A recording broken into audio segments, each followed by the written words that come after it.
سیلاب لے کر آیا اور آنے کے بعد میں اپنی ماں کی بارگاہ میں کھڑے ہو گیا اور رو کر عرض کرتا ہے ماں میں اس لیے آیا ہوں. کہاں کیا بیٹے چادر مل گئی ہے چچا کیا؟ کہاں نہیں ملی. اس نے دروازے سے دھتکار کر بھگا دیا ہے اور آنکھوں میں آنسو ہے تو فوراً ماں کہنے لگتی ہے, وہ غریبی بھرے جملے تو تھے اس ماں کے, تو فوراً کہنے لگتی ہے بیٹا مایوس مت ہو, ایک دن آئے گا کہ یہ اس دولت پہ اترانے والے کو ٹھکانے خدا لگا دے گا. تو فوراً وہ 6-7 سال کا بچہ ہی تو تھا, وہ رو کر کے کہنے لگتا ہے ماں اگر پریشان نہ ہو چچا نے نہیں دیا ہے تو کوئی غم نہیں ہے. اس مدینے کے اندر ابھی ایک ایسا دروازہ باقی ہے جس دروازے کی شان یہ ہے اپنا ہو یا پرایا ہو اسے کبھی کسی کو خالی ہاتھ واپس نہیں کیا جاتا ہے. میں اس دروازے پر چاہ رہا ہوں جس دروازے سے کوئی سائل خالی ہاتھ واپس نہیں آیا. کہاں چلے جا بیٹا؟ کیا تو محمد کی بات کرتا ہے؟ ہاں اسی محمد کی. تو ماں کہتی ہے بیٹے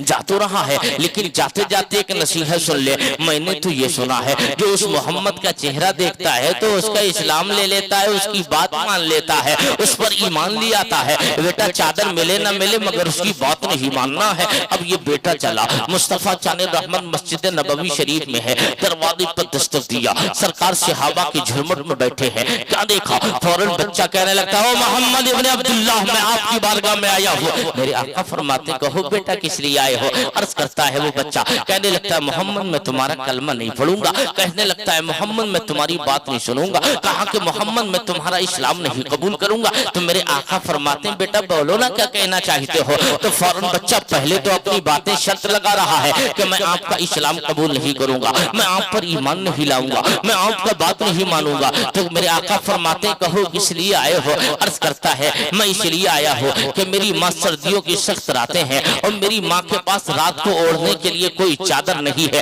آپ چادر دے دیجیے, اگر ایسا کر سکتے ہو تو کر لو, لیکن اسلام نہیں قبول کروں گا. اگر اس شرط پر چادر دینا ہے تو دے لو, لیکن میرے آقا کا یہ پاکیزہ کردار ہے. اسلام کیسے پھیل رہا ہے؟ آقا کائنات صلی اللہ علیہ وسلم نے اپنی نورانی کاندھوں سے چادر کو لیا اور لینے کے بعد فرمایا بیٹا لے جا چادر اپنی ماں کو اوڑھا دے. اب یہ خوشبو بھری چادر مصطفیٰ چاند رحمت کی نورانی معطر چادر لے کر یہ بچہ چلا, گھومتا جا رہا ہے. قسمت کی سکندر